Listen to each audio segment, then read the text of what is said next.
bonsoir et bienvenue dans le Kick Parade 150. Salut Swan. Salut Rohan, bonjour à toutes et à tous. Bonsoir ou bonjour, hein, vous avez le droit Oui, aussi de nous regarder en matinée, évidemment. là on enregistre le soir et un petit peu plus tôt que d'habitude au niveau des jours. Avant toute chose, mettez un pouce si cette vidéo vous plaît, mais ça vous le saurez qu'à la fin. Abonnez-vous au Troll Savant, on a passé les 4200 abonnés, c'est incroyable pour nous. Voilà, on espère que vous aimez les nouvelles émissions de la chaîne. Il y a Fred qui fait en mode solo, qui vient de faire 4 missions de Assassin's Creed. On fait des petites émissions aussi sur Star Wars Unlimited, on essaye des decks que l'on filme. Et puis on va peut-être avoir de nouveaux collaborateurs bientôt sur un autre trading card game. Je ne vous en dis pas plus. On va devenir une chaîne Que de, de teasing. de TCG quoi. C'est clair. Non, nous on est ouvert à tout. Si vous voulez collaborer avec le Troll Savant, comme d'habitude, je vous ai déjà dit, vous nous envoyez un mail. Ok, allez, comme d'habitude, top 7, nouveautés et top 3. On commence par la 10e place qui se passe sur Kickstarter avec un jeu qui s'appelle The Eternaut. C'est un nouveau jeu qui en est à 88 000 €, 883 contributeurs et il est là pour 10 jours. Alors The Eternaut, c'est une production de Pendragon Game Studio. Moi j'ai un jeu de Pendragon Game Studio qui s'appelle The Thing. C'est eux qui avaient fait l'adaptation du film de John Carpenter et je trouve que c'est une super adaptation. J'aime beaucoup le jeu de traître semi-coopératif qui rend bien la paranoïa du film. Et donc ce sont les mêmes auteurs qui font ce jeu narratif, c'est un jeu narratif d'aventure, dans lequel vous allez incarner des personnages qui vont être confrontés à une espèce d'accident bactériologique, c'est-à-dire qu'il va se mettre à neiger tout d'un coup, mais c'est une neige très spéciale, particulièrement toxique, et qui viendrait peut-être des étoiles. Voilà, c'est peut-être une invasion extraterrestre ou un accident nucléaire. Donc ça, c'est tiré d'une bande dessinée. Une bande dessinée qui vient de Buenos Aires. Voilà, c'est une bande dessinée qui existe depuis un certain temps, parce que moi j'en ai déjà entendu parler il y a quasiment 10 ans, donc c'est pas nouveau. Et donc voilà, donc c'est l'adaptation officielle de la bande dessinée. J'y ai un peu joué sur Tabletop Simulator, parce qu'il y a un Tabletop Simulator, et je dois dire que j'ai été assez séduit. Donc vous choisissez un personnage, vous avez un petit deck d'action avec des cartes. Vous avez le droit à 4 actions par tour et vous pouvez interagir dans les lieux. Vous avez des cartes que vous mettez selon le scénario, selon la progression du scénario. Sur ces cartes, vous avez des éléments, des armoires, des portes, des fenêtres, des choses comme ça. Vous pouvez interagir avec donc ces petites tuiles que vous mettez sur les cartes. Et il y a un petit calcul à faire, alors vraiment pas compliqué, entre le numéro qui est marqué sur la tuile et le numéro du scénario que vous faites. Et ça vous renvoie une petite solution narrative sur le livre de scénario. Donc c'est plutôt facile, pratique. Et du coup, vous avancez, vous essayez de survivre. Donc moi, évidemment, j'ai fait le premier truc. Apparemment, tu es au début une usine, une espèce de labo. Et tu essayes d'en sortir, mais je pense qu'il va falloir essayer de trouver une combinaison avant, parce que tu vas pas pouvoir sortir comme ça. D'ailleurs, on voit sur les illustrations qu'ils ont tous des combinaisons quand ils sortent. Donc ce qui fait que ça rend une ambiance assez spéciale, je trouve, que ça change des apocalypses zombies. Je trouve qu'il y a une atmosphère beaucoup plus étrange.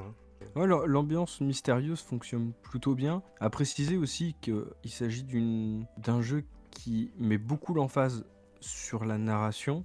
Il y a un côté un peu legacy.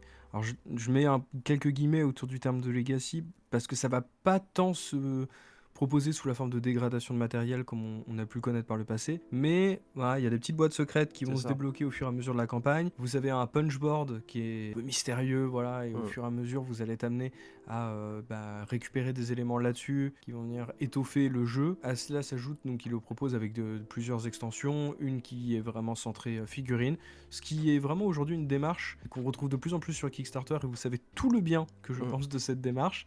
Et derrière il y a une extension qui est offerte de base dans le core game et une autre qui est là pour rajouter encore plus d'emphase narrative. Donc vous verrez à la fin il y a un petit schéma qui vous explique selon ce que vous avez envie la manière dont vous avez envie de jouer au jeu, et en fonction il vous oriente sur tel ou tel pledge. Donc voilà, si vous voulez du full narratif, vous avez la possibilité d'avoir une extension qui est très très recentrée là-dessus. Voilà, donc c'est des Italiens, hein, c'est une boîte italienne, donc qui avait fait The Thing. Et on retrouve un petit peu la patte, je trouve, graphique hein, qu'il y avait dans The Thing. Même si je pense que ce sont quasiment les dessins officiels de la bande dessinée. Je sais pas d'ailleurs s'ils ont refait les personnages et Bah, tout ça, ou s'ils ont pris ça de la bande dessinée. En tout cas, s'ils Faut ont voir. repris de la bande dessinée, ils ont quand même pas mal travaillé sur la composition des cartes. Ils sont pas Oui. juste. Enfin, Ah en non, tout non, cas, oui, j'ai pas on du n'a tout pas copié. l'impression qu'ils aient juste coupé un morceau et Ouais. qu'ils l'ont collé, parce que ça arrive quand même assez régulièrement hein, dans ce Mm. genre d'adaptation. Là, des éléments qui montent, ça a l'air d'être un minimum travaillé malgré tout. Je trouve assez chouette ce jeu, il me fait de l'œil. Ouais, il me fait de l'œil. Alors niveau prix, c'est quand même assez cool aussi. Le all-in est à 100 balles. Les miniatures en plus, enfin les figurines c'est 119 balles. Non, le all-in est à 159 euros, pardon. Bon, avec les figurines et tout, ça fait 160 balles. Après, le truc de base est à 69 euros. 69 euros en sachant que la TVA est déjà dans le prix des frais de port. Et qu'il y a de la VF. Donc c'est plutôt intéressant. Je pense que le jeu va être en plus assez cool.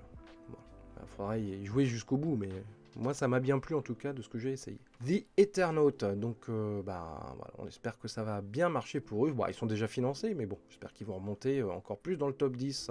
On passe à la 9e position, c'est aussi une nouveauté, c'est Mini Rogue Season 2. Eh bien c'est un jeu français, parce que c'est l'éditeur Nuts Publishing hein, qui assure cette campagne. Et donc c'est la suite de Mini Rogue, quel suspense, qui est comme son nom l'indique, hein, un roguelite, un micro-game roguelite. C'est-à-dire roguelite, on se fait tuer, on revient avec plus de pouvoir, c'est ça?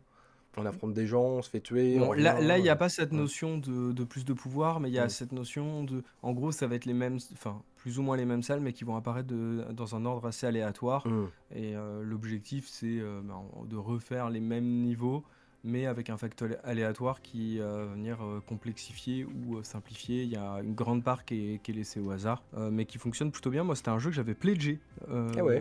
la première campagne. Le jeu se joue très bien, globalement. Mhm.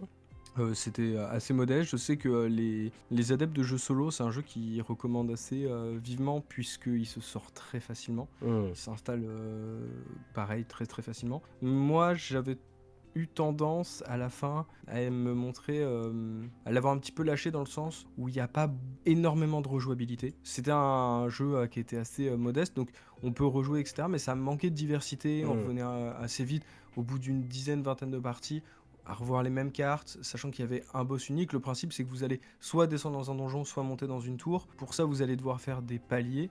Chaque palier va se constituer d'un certain nombre d'étages à franchir. Ces étages, ils sont symbolisés par une espèce de parcours de cartes de 3 cartes sur 3, donc 9 cartes. Et en fait, tout en bas à droite, vous avez soit la sortie, soit un boss. Vous allez devoir affronter plusieurs boss avec une gestion de la santé et de la nourriture jusqu'à arriver au boss final. Et là, normalement, selon le parcours que vous avez fait, vous avez débloqué des nouvelles armes, des nouveaux pouvoirs, des nouvelles capacités, vous avez monté en niveau. Et l'objectif, c'est de battre ce boss de fin. Le problème de la version de base, c'est qu'il n'y avait qu'un seul boss final. Il y avait un peu plus d'aléatoire dans les sous-boss à affronter, mais c'était un boss final. Ils avaient même rajouté dans le petit livret de Rex, qui était assez sympa, un côté un peu livre dont vous êtes le héros avec 2-3 décisions à prendre. Ça a laissé présager du bon, mais tout ça faisait très introductif. Et moi, j'attendais avec impatience que le jeu vienne à s'étoffer. Et donc, voilà, c'est chose faite. Hein. Donc, on repart sur la même chose, mais en plus gros, avec des nouveaux personnages à incarner, des nouvelles cartes qui vont venir ajouter plus de rejouabilité, des nouveaux boss. Cette composante narrative, ils ont décidé de la travailler encore un peu plus. Des petites extensions qui viennent rajouter encore plus de rejouabilité. D'ailleurs, on sent qu'entre-temps, Elden Ring est passé par là. Tu sens vraiment l'influence du dernier jeu de From Software. Et c'est plutôt chouette comme proposition. C'est exactement ce qu'il fallait faire. Le petit reproche que j'aurais sur cette campagne, c'est l'absence d'une big box. Parce que déjà là, avec la boîte de base, moi je suis pas... Surtout que les boîtes d'extension, c'est des petites boîtes cartonnées qui ferment pas très bien. Et en plus, une fois qu'on les a mis dans le jeu, elles deviennent assez vite indispensables. Et là, moi, je me retrouve avec une boîte qui est vraiment blindée. Tu fais plus rentrer rien du tout là-dedans. Et c'est vrai que ça aurait peut-être mérité une boîte un peu plus volumineuse, qui permettait en fait de ranger les différents éléments sans qu'on ait besoin de sortir 15 boîtes. Sachant que le principe même de ce genre de jeu, c'est que ça s'installe rapidement. Donc c'est le petit regret que j'ai. Après voilà, le prix est tout à fait honnête et c'est vraiment un jeu qui est très très sympa. Et si là en plus vous avez le jeu de base plus celui-ci, aucun doute que les reproches que j'avais à faire à la première mouture vont s'éclipser assez vite. Ouais, il faut quand même préciser que tu peux jouer à la suite sans avoir l'original, hein. C'est un standalone. Oui, et qu'ils ont rajouté la possibilité de jouer à un peu plus, parce que la première aventure c'était 1 ou 2 joueurs, avec un peu plus de variantes sur le côté compétitif. Là on peut jouer jusqu'à 4 joueurs. Voilà, ils ont vraiment décidé de dire voilà, on avait un jeu de base, et aujourd'hui j'ai presque l'impression de dire, j'ai un peu l'impression que c'était ce jeu-là auquel ils ont pensé à la base. Bon, en tout cas, il en est à 75 000 €, 1302 contributeurs, et il est là pour 10 jours. Vous avez une page en français, hein. Si vous êtes complètement allergique à l'anglais, il y a une page en français, vous cliquez dessus, et hop, magie, c'est en français. 8e place, c'est encore une entrée, One Hit Heroes, qui en est à 80 000 €, 1371 contributeurs, et qui est là pour un mois. C'est un jeu de cartes, avec des dessins assez cartoon, dans lequel c'est quoi? C'est des magiciens qui se foutent sur la tronche? Non, c'est des héros, des super-héros? Plus ou moins. C'est des héros, il va falloir... on est sur un peu du boss rush, et il va falloir coopérer à deux pour tenter d'infliger le nombre de dégâts suffisant pour se débarrasser du boss. Mais le petit twist du jeu, c'est que chacun des personnages n'a que 1 point de vie. Voilà. C'est-à-dire que dès que le boss vous touche, c'est game Bim. over, c'est fini. C'est réaliste, quoi. Et donc du coup, voilà, il y a une gestion de ce côté de plus vous allez infliger de dégâts, plus vous allez attirer l'attention du boss et l'énerver. Et donc du coup, la riposte sera beaucoup plus forte. Donc il y a tout ce côté de tempérance en disant ouais, on peut tenter de faire énormément de dégâts, mais derrière c'est possiblement la dernière chose qu'on va pouvoir faire du jeu. Donc il va falloir vraiment bien calibrer, bien choisir la stratégie que vous souhaitez adopter. À savoir que bon voilà, il y a plusieurs personnages avec différents styles de pouvoir, qu'il y a un système aujourd'hui qu'on voit très souvent en mode saison, avec des boîtes qui viennent s'ajouter et qui vont proposer de nouveaux boss, de nouvelles cartes pour compléter, des nouveaux héros à incarner.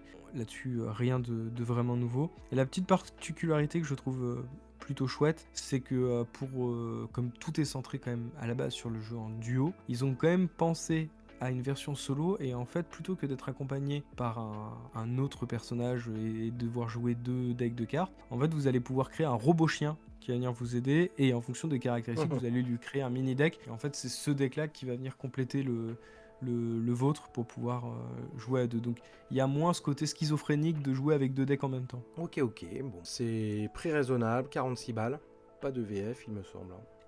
Non.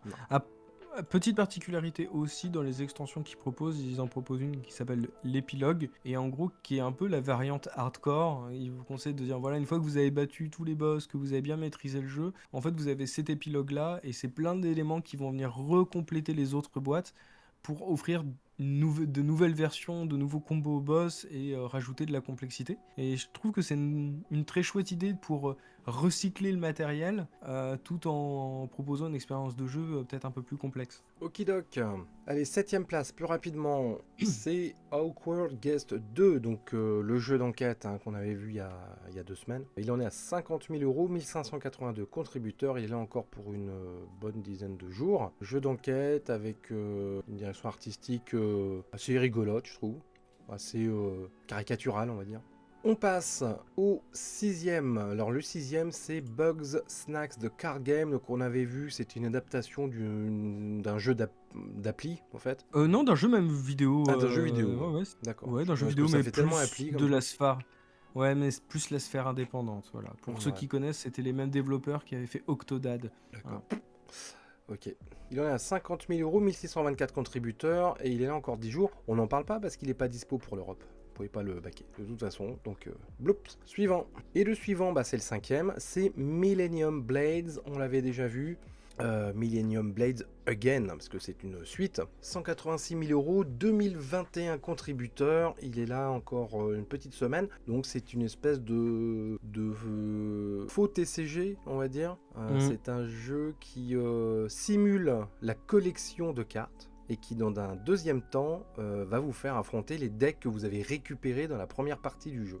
Voilà, on en avait déjà parlé, donc c'est assez original, hein. La première partie du jeu, vous faites comme si vous alliez chercher vos cartes collector dans les boutiques, et après avec le deck que vous avez réussi à constituer, vous vous foutez sur la tronche dans la deuxième partie du jeu. Je trouve que l'idée est quand même assez rigolote. Bon, alors, il y a plein de cartes, hein. Les mecs se sont défoulés, c'est une collection de ouf quand même. Là, ils se sont fait plaisir. Quatrième place déjà. Quatrième place, c'est une entrée, c'est la nouvelle mouture de Mindbug, qui s'appelle Mindbug Battlefruits. Alors Mindbug, c'est une création de Richard Garfield, le monsieur de Magic the Gathering et de King of Tokyo, entre autres. Ce sont quand même ses deux plus gros succès. Et donc il avait, il y a quelques années, lancé un nouveau jeu de cartes qui s'appelait Mindbug. Et là, pour le coup, j'adore les illustrations. Je les trouve super rigolotes. Et donc un jeu d'affrontement entre créatures, hein, Ouais, cartes et de pouvoir. beaucoup de gens disent que c'est une espèce de Magic allégé. C'est ça. Vous n'avez pas ce côté de composer un deck, vous avez 50 cartes, un deck de 50 cartes, vous en piochez 10, votre adversaire en pioche 10, et vous devez infliger 3 dégâts à l'adversaire, chacun va jouer à tour de rôle, va jouer une carte. Le petit twist, c'est que vous avez vous avez 2 jetons, et à n'importe quel moment du jeu, vous pouvez utiliser l'un de ces 2 jetons pour récupérer la carte de votre adversaire et la mettre dans votre jeu. Donc il y a cette petite façon de jongler intellectuellement en se disant est-ce que ça vaut le coup que je la joue maintenant, sachant que le mec peut me la piquer et la retourner contre moi. On est sur du jeu très simple et qui avait été édité par Yellow, je crois, en France. Il était sorti en boutique. Oui, il était sorti en boutique, ouais. Là, il y a une version française dans cette nouvelle extension, donc ça s'appelle Battlefruit. Donc ce sont que des créatures centrées autour des fruits. C'est assez rigolo. Donc vous avez une espèce d'archer composé de murs. Une espèce de guerrier avec des ananas. Je trouve que ça aurait pu être ridicule, mais c'est plutôt rigolo, je trouve. C'est plutôt chouette, ouais, c'est ça plutôt marche réussi. Bien. Donc voilà, donc ça rajoute évidemment tout un tas de nouveaux pouvoirs, de nouvelles bestioles. C'est vrai que c'est vraiment ce qu'ils mettent en avant, à savoir que petit à petit, ils vont rajouter la complexité qu'on pouvait avoir dans les cartes Magic avec la possibilité d'avoir des cartes qui entrent directement, avec la possibilité d'attaquer dès le moment où elles entrent en jeu, des cartes qui vont pouvoir passer par-dessus les défenses, voilà, donc des choses qui sont assez classiques pour les joueurs de Magic ou de cartes en général, mais ça peut être aussi un bon moyen, une bonne manière de découvrir cet univers à travers un jeu qui est un peu introductif, un peu didactique, à savoir qu'il y a aussi une petite extension qui s'ajoute à ça et qui va permettre de pouvoir faire du 2 contre 2. Oui, voilà. Il y a un nouveau mode. Tout à fait. Et là, pour le coup, tu te plaignais pour l'autre qui n'avait pas de big box, là il y en a une. Très belle big box d'ailleurs. Avec un petit tiroir pour mettre tes petits tapis néoprène. Ouais, elle est chouette, hein. Très sympa cette boîte. Alors, le all-in, il a 115 €. Vous avez la totale, les tapis néoprène, la big box, toutes les nouvelles cartes. Voilà, sinon il y a vraiment la totale de chez la totale, hein, si vous voulez commencer votre collection de Mindbug, ouais, tout à fait. C'est 240 balles. Boum. Boum. Mais bon, t'as tout, hein. Donc, c'est là encore pour 17 jours, ça en est à 200 000 € et ça vient de passer les 2000 contributeurs. Avant de passer aux 3 premiers, un petit détour vers les nouveautés. Alors petit parce qu'on n'a pas grand chose. Les 2 jeux sont sur GameFound. Alors il vient d'arriver, c'est tout frais, c'est le nouveau Cool Mini or Not. Faut dire que là on enregistre un peu plus tôt que d'habitude, on est mercredi, et donc il vient d'arriver il y a moins d'1 heure. Donc il n'est pas encore dans le top 10. Pour tout vous dire, on était en train de réfléchir au top 10, de préparer l'émission quand le jeu est arrivé. Voilà. C'est ça, donc c'est God of War, l'adaptation du jeu vidéo par Cool Mini or Not. Il est évident que quand vous allez écouter cette émission, il sera déjà dans le top 10. Mais il n'est pas pour l'instant, il en est à 656 contributeurs. Exactement, donc il a vraiment démarré il y a moins d'1 heure. Il est là pour 15 jours, le God of War de Cool Mini or Not. Alors bon, il était annoncé, ils avaient fait toute une conférence avec leur nouveau jeu pour 2024. Et God of War avait été annoncé en grande pompe. Donc voilà, on est toujours dans les licences. Donc énorme licence de jeux vidéo, hein, parce que God of War, alors tu m'as appris qu'ils en étaient au 5e épisode, moi j'en étais toujours au 3e. Et pour dire que 5e épisode sans les spin-offs, j'ai bien précisé, sans les spin-offs. Je suis toujours aussi branché jeux vidéo, mais ça reste une grosse licence, on est d'accord. C'est un jeu vidéo qui a toujours ça avait été un énorme succès, parce qu'en gros, ils ont fait ce qu'on appelle un soft reboot il y a quelques années avec ce qu'aurait dû être God of War 4, qui finalement s'est juste appelé God of War, et qui a délocalisé son action cette fois-ci dans les pays nordiques où Kratos va se mettre sur la tronche avec Thor, avec Odin, etc., accompagné de son fils. Et c'est d'ailleurs autour de ce binôme en fait que va tourner le jeu, parce que la particularité, c'est qu'on est sur un jeu qui se joue uniquement de 1 à 2 joueurs. Et ouais. Donc les deux personnages qui peuvent être incarnés sont uniquement Kratos et Atreus, son fils. Bah, je trouve ça plutôt honnête. C'est-à-dire qu'ils n'ont pas Oui. été prendre des personnages secondaires ou pour obligatoirement pouvoir jouer à 4. Je trouve que c'est plutôt respectueux de l'œuvre originale en fait. Clairement. Et en plus, l'idée qui est assez chouette, c'est... Alors après, à voir comment ça se retranscrit vraiment dans le gameplay, mais l'idée, ce serait que les missions ne peuvent pas être accomplies sans qu'il y ait une parfaite entraide entre les deux personnages, puisque chacun va avoir ses forces, ses faiblesses, des capacités d'exploration et de combat, et qu'il va y avoir vraiment une gestion de la coopération au sens propre entre les deux personnages pour pouvoir accomplir les missions. D'ailleurs, le jeu va se proposer sous cette forme-là, avec des missions qui vont... voilà, vous allez mettre des dalles devant vous, vous allez avoir un certain nombre d'ennemis, et ça se conclut par un boss. Vous allez avoir les classiques plateaux de joueurs avec les pouvoirs que vous allez débloquer, etc. Mais ces plateaux et ces pouvoirs fonctionnent vraiment en alchimie avec ceux de l'autre personnage. Ouais, il y a même un board, un plateau de synergie avec un dé. Donc ça va être hyper important. La coopération va être vraiment hyper importante. Donc sinon après, bon, c'est beaucoup de figurines bien sûr, des tableaux personnages avec des caractéristiques évolutives, comme tu le disais, des tuiles qu'on va mettre devant nous, des scénarios. Bon, c'est du vu, hein, du vu et du revu. Mais bon, après pourquoi pas. Hormis effectivement cette mécanique. Et l'autre point aussi à signaler, que je trouve assez chouette, parce que comme tu le disais en introduction, on est sur une grosse licence. On pourrait être sur des studios, c'est Santa Monica qui gère le jeu, qui pourrait être extrêmement regardant sur les illustrations et imposer des choses. Et là, on sent quand même que tout le matériel a été quand même redesigné, repensé, pour que ça matche bien avec l'ergonomie jeu de plateau. Et ça, c'est plutôt sympa de voir ça sur ce type de licence-là. Ouais, non, le jeu a l'air, on va dire, très propre. Hein. Après, c'est toujours le même problème avec les jeux vidéo. C'est jusqu'où ça vaut le coup de sortir un jeu de plateau quand tu peux juste allumer ta console. Hein. C'est pas la première fois qu'on le dit, mais bon, après, c'est deux expériences différentes. Oui, mais je pense que c'est une question que doivent vraiment se poser les développeurs quand ils commencent à penser à ce genre de licence. C'est pas si cher que ça, hein. Le boîte de base, 67 €. J'ai l'impression qu'ils font des gros efforts. Hein.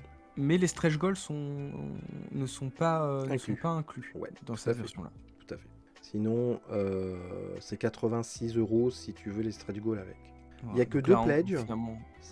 On sent un petit changement chez Cool Mini Ornode là. C'était les rois du add-on des 150 000 pledges. Là, il n'y en a que 2. Depuis quelques campagnes, ils traduisent leur jeu. Hein, donc, il y a une version française, mais espagnole, allemande, italienne. Alors qu'avant, ils en avaient rien à foutre. J'ai l'impression qu'ils... Alors, je sais pas si c'est la concurrence de Waken Realms qui leur a foutu un coup de pied au cul. J'en sais rien. Ou est-ce que c'est la raréfaction des clients je ne sais pas. En tout cas, on voit qu'il y a quand même des efforts qui sont faits chez Community or Not pour paraître un peu moins arrogant, hein, tu vois. Mais bon, voilà.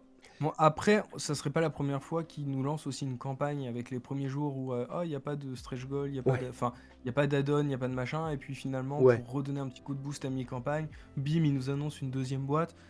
Parce que là, effectivement, quand on regarde un petit peu les composants, les personnages qui se trouvent à l'intérieur de cette proposition, il en manque plein. C'est vrai. Et plein de personnages assez emblématiques de ces jeux-là, qui sont aujourd'hui au nombre de 2. Hein. Donc vraiment, il y a de quoi faire, que ce soit en termes d'ennemis, de boss. Donc moi, je serais pas étonné non plus que dans 7 jours, ils nous disent « Eh ben non, en fait, vous pouvez acheter... la deuxième version avec une autre grosse boîte pour 300 balles, c'est pas impossible. » Après, Community or Not fait assez bien vivre ses campagnes en général, hein, donc forcément, il y a certainement des choses qui vont être ajoutées au fur et à mesure pour redynamiser la campagne. Ouais, je pense. Ok, alors deuxième nouveauté, toujours sur GameFound. Alors là, on est dans du plus petit jeu. C'est un jeu qui s'appelle Snowcrest, un jeu aux ambiances orientales, voire tibétaines. J'ai l'impression. Ouais, clairement, hein, on est vraiment dans cette ambiance-là. Donc vous allez jouer un gardien d'un village et vous allez devoir le faire prospérer. Ça peut être sur la gestion des marchands, sur l'installation de la ville, sur la manière dont vous les protégez menace extérieure. Donc un jeu très chill, comme disent les jeunes. Il peut se jouer jusqu'à 4 avec des illustrations que moi je trouve pas vilaines. Non, ils ont leur style, Mais hein. ouais, et puis pareil, même c'est vrai que l'ambiance tibétaine, etc., c'est pas quelque chose qu'on retrouve beaucoup dans les jeux de plateau Ouais, ces derniers c'est temps. vrai. C'est vrai. Mais pas un franc succès pour le moment. Ça peine un peu à décoller. On en a qu'à 137 backers. Il reste 20 jours. La boîte de base, elle est à 37 dollars australiens. Ce qui reste quand même relativement Ouais, c'est 22 euros, honnête quoi. comme pour un prix d'entrée. C'est Mais correct, hein. voilà, pour l'instant, la mayonnaise ne prend pas. Bon, on revient aux 3 premiers du classement. Alors, en 3e position, alors c'est une nouveauté qui s'appelle Blom Chasers. Et qu'on est à 109 000 euros, 2521 contributeurs et qu'elle a pour 20 jours. Donc c'est plutôt original. C'est un jeu de cartes, mais avec un arbre en 3D au milieu de la table, sur lequel vous allez devoir faire pousser des fleurs. Et donc, vous allez obtenir des points de victoire selon les combinaisons de fleurs que vous mettez sur l'arbre. Donc c'est un vrai arbre en 3D, bon en plastique, hein, où vous allez mettre des branches. Donc ça fait partie de la stratégie, c'est-à-dire que vous pouvez mettre des branches pour gêner votre adversaire, parce que ça prend un emplacement sur la branche d'en dessous, on va dire. Et sur ces branches, vous pouvez mettre des fleurs. Il y a des fleurs en 3D, en couleur, que vous pouvez clipser. Voilà, donc on est entre je sais pas, jouer et jeu là. Donc c'est original. Donc il y a une petite présentation, il nous montre l'artiste qui a créé l'arbre, hein, qui s'est pris la tête, parce qu'évidemment l'arbre en 3D, il faut que ça soit jouable, pratique, solide, esthétique. Enfin, il y a tout un tas de données à prendre en compte, hein, pour que ça soit un vrai élément de jeu et pas juste un gadget, on va dire. Et donc avec l'aide de cartes, vous allez implémenter d'abord des, je sais pas si c'est des graines, mais des bourgeons, je dirais. Et après, vous allez faire évoluer vos fleurs. Donc vous avez des cartes avec du temps. Alors selon le temps, certaines fleurs vont éclore ou pas. Donc voilà, il y a toute une stratégie autour de ça pour que vos fleurs à vous soient les majoritaires sur l'arbre. Écoute, why not? Why not? C'est assez intriguant. C'est plutôt joli. Et je peux comprendre pourquoi ça marche, hein. 2522 contributeurs, 109 000 euros. C'est quand même, pour un petit jeu comme ça, je trouve que c'est quand même assez impressionnant. Et le jeu est à 29 balles, ce qui peut expliquer aussi son succès. Deuxième place, alors il est arrivé tel un boulet de canon, hein, parce qu'il est arrivé hier soir. C'est Castle of Burgundy Special Edition Reprint. Alors c'est Awaken Realms, donc ça se passe sur GameFound bien sûr. Il en est déjà 953 000 euros et déjà 6 434 contributeurs. Et il a pour une dizaine de jours. Et alors là, moi je suis perdu. C'est la combienième d'édition des châteaux de Bourgogne là? Alors, il y avait de mémoire. Alors, je sais qu'il y en a parmi vous qui l'attendaient beaucoup, ce jeu. Bah oui, donc vous allez nous le Vraiment, dire. n'hésitez pas à me corriger. Il y avait un vieux jeu qui ensuite a été un peu remis au goût du jour dans une version entre guillemets remasterisée. Ensuite, ils ont fait cette nouvelle version qu'ils ont appelée, je sais plus comment. Bling Bling. La version, ouais, on peut dire version bling bling. Mais en gros, ouais, c'est une version 2.0. Et là, ils refont une réédition de ce jeu-là, sachant que entre-temps, il existait aussi des spin-offs à la base d'autres jeux, notamment jeux où il y avait toute la côté, je crois que c'était un roll and write, hein, qu'on avait vu il y a quelques temps aussi sur l'univers de Castle of Burgundy. Plus évidemment les extensions. Et là, on est sur un reprint du jeu avec une big box, des extensions, etc. Je sais qu'il y en a certains parmi vous, ils l'avaient indiqué en commentaire, ils attendaient que ça. C'était genre, je me rappelle l'objectif de l'année. Je vois là l'extension Vineyards avec le plateau, avec le coteau de vin, avec le plateau en relief avec plusieurs niveaux. Et ça, je me rappelle très bien que c'était déjà dans l'ancienne campagne. Donc voilà, ouais, si vous êtes fan des châteaux de Bourgogne, c'est l'édition ultime là. Ah oui, enfin jusqu'à la prochaine. Jusqu'à la prochaine. Donc avec un core pledge, 95 $. Donc ça c'est votre ticket d'entrée. Mais bon, évidemment, si vous êtes vraiment fan, vous allez prendre le Grand Pledge à 245 €. Et alors là, il y a du matos, hein. Alors qu'est-ce qu'il y a? Special Edition 1, All Stretch Goal, ouais, les tapis néoprène, les tuiles acryliques, les pions acryliques, les terrains 3D, et toutes les extensions évidemment qui vont avec. Donc là, tu peux bien t'éclater, quoi. Bon, c'est du super de luxe. C'est sûr que là, on est au-delà de la première proposition qui était juste de dépoussiérer le jeu. Là, c'est vraiment la version ultime.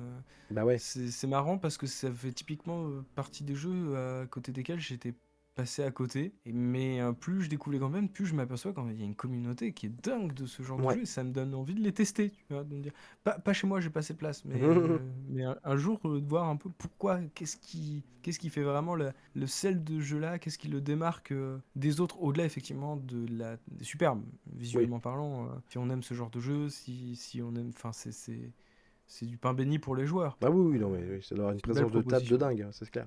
Bon, juste pour vite fait, hein, parce que je pense que tout le monde connaît, c'est vous avez un domaine hein, en Bourgogne, un petit château, et il va falloir faire prospérer votre domaine, hein, tout simplement. Hein. Puis à la fin, vous avez un royaume complet sur la table. Mais j'aime bien ce genre de truc en général. Mais c'est vrai que je n'ai jamais eu l'occasion d'essayer. En tout cas, c'est un énorme carton. Il va largement dépasser le million d'euros pour cette campagne qui dure une dizaine de jours. Et alors, premier, on a un nouveau number one cette semaine. Oui. Bon, c'est des habitués. C'est Ouais. Tiny Epic Games of Thrones. On connaît Tiny Epic, on connaît Games of Thrones, et bah ça y est. Tiny Epic se met à faire de la licence. De mémoire, il me semble que c'est quand même la première fois, non? C'est-à-dire qu'ils ont fait des genres, hein, Oui. western, pirate, etc., etc., gangster, il y en a plein, hein, des Tiny Epic. Mais une licence comme ça affirmée, Ah, la boîte pas avait le souvenir. déjà tenté de faire une adaptation, il me semble, d'une série, D'accord. mais sur un format qui n'était pas le format Tiny Epic. Et là, en tout cas, avoir pris leur format, on va dire, principal, et du coup de le rebrander autour d'une licence, ouais, c'est une première. Il y a aussi une première hein, qu'ils annoncent très fièrement, c'est que c'est le premier jeu. Alors vous avez le jeu normal, voilà, où il va falloir Mhm. que les différentes maisons, je sais pas, ça s'appelle les maisons comme dans Dune, hein, il me semble. Oui. Ouais, c'est ça. Vous allez vous fighter pour des territoires avec des intrigues, etc. Mais c'est la toute première fois qu'il y a aussi un jeu Game of Thrones coopératif. Voilà, où il va falloir, je crois que la menace, c'est l'espèce de peuplade du Nord là, avec les dragons. Moi, j'ai toujours été hermétique à Game of On Thrones. sent le spécialiste. Ah ouais, mais Game of C'est- Thrones, ça m'a toujours barbé. Mais bon, voilà. Hein. Mais donc voilà. Donc, bah, Tiny Epic, on connaît. Donc c'est des gros jeux dans Mhm. les petites boîtes. Hein. Oui. Il faut faire attention parce que Ouais, c'est traître, hein. ouais, C'est c'est traître. traître. C'est souvent des jeux qui sont quand même assez exigeants, C'est qui prennent ça. du temps, qui prennent de la place sur la table aussi, Ouais. étrangement. Donc là, on retrouve tous ces composants-là. À savoir que c'est une gamme de jeux, mais que chaque jeu a son gameplay Ah oui. qui lui est propre. Oui, oui. Et c'est pas juste une variante Non, autour non. on va dire, d'un fonctionnement de base. Là, et là, la proposition, elle est plurielle, Mm. puisqu'il y a d'un côté, effectivement, ce côté enfin, vous allez devoir vous affronter, gagner de l'influence, faire des coups de Trafalgar, récupérer des territoires, etc. Donc vraiment dans l'esprit de l'univers. Mais comme tu le disais aussi, ils ont aussi pensé à des variantes en 2v2, voilà, mais aussi une version full coopérative. Et Mm. donc cette fois-ci, vous allez affronter les marcheurs blancs qui vont, eux, envahir le territoire et auxquels vous allez devoir tenter de résister et de faire face. Donc il y a Je plusieurs regarde là. jeux dans le jeu. Le dernier Epic qu'ils ont sorti, c'était l'Epic Cthulhu. Et alors, en général, c'est réputé pour des jeux pas très chers. Hein, c'est souvent 25 $. Là, je pense que ça va être plus cher Ouais, because licence. licence. Là, on est sur 40 $. Voilà. C'est pas la même. 45 si vous voulez ajouter le côté coopératif. Pour ce qui Et reste très raisonnable pour un gros jeu. Parce qu'on le rappelle, oui. c'est une petite boîte, mais c'est des gros jeux à l'intérieur. Hein. C'est pas des jeux d'ambiance que vous sortez pour l'apéro. Hein. C'est ça Et, le concept de la gamme. Hein. et d'ailleurs, quitte à prendre, enfin, c'est vrai que moi je trouve qu'il y a, ils annoncent ce jeu à 40 $. Moi je trouve ça un peu, c'est un peu du foutage de gueule parce qu'en gros l'idée c'est qu'ils vous proposent un certain nombre de maisons et Mm. puis il y en a 2 supplémentaires dans la petite extension qui vient s'ajouter à ça. Mais en fait dans l'extension c'est juste les 2 personnages les plus connus et les plus Eh ouais, appréciés oui. Mais là Les pour le coup cochons. je trouve ça quand même assez malhonnête. Normalement on met plutôt, enfin on garde quand même la force vive sur la boîte de base et on rajoute ce côté-là avec un peu plus de gameplay sur une petite boîte à côté, mais on va pas mettre les personnages principaux, quoi. C'est comme si tu faisais un jeu Star Wars et on dit ah ouais, mais par contre si tu veux jouer Luke Skywalker et Dark Vador, faut que tu prennes l'extension. Enfin, ça me semble un peu paradoxal. Mais bon, après, c'est 5 $, hein. Je chipote. Mais bon, quand j'ai regardé ça, j'ai fait ah oui, quand même, vous avez osé. C'est bien joué. Tout le monde va prendre le pledge à 50 $, le all-in à 50 $. Donc ça reste quand même très raisonnable pour un all-in. Voilà, bon, plus VAT, etc. Enfin, TVA. Pas de français. Après, c'est une gamme qui est souvent traduite. Mais là, comme il y a une licence, est-ce qu'on est sur les mêmes ayants droit? Voilà, c'est peut-être plus compliqué. Hein. D'ailleurs, il y a quand même pas mal de Tiny Epic qui ne sont pas trouvables en boutique en France. Hein. On a un peu de décalage, ouais. On a un petit peu de décalage. Je crois que nous, on en est au Pirate. Je crois que la dernière qui a été proposée, c'était le Tiny Epic Pirate. Je crois qu'on en a 2 ou 3 en retard. On a terminé. Merci beaucoup de nous avoir suivis. Merci Swan. Merci à toutes et à tous et on se retrouve la semaine prochaine. Exactement. Et nous, on part un petit peu en vacances, mais on sera là quand même la semaine prochaine. Ciao tout le monde. Salut.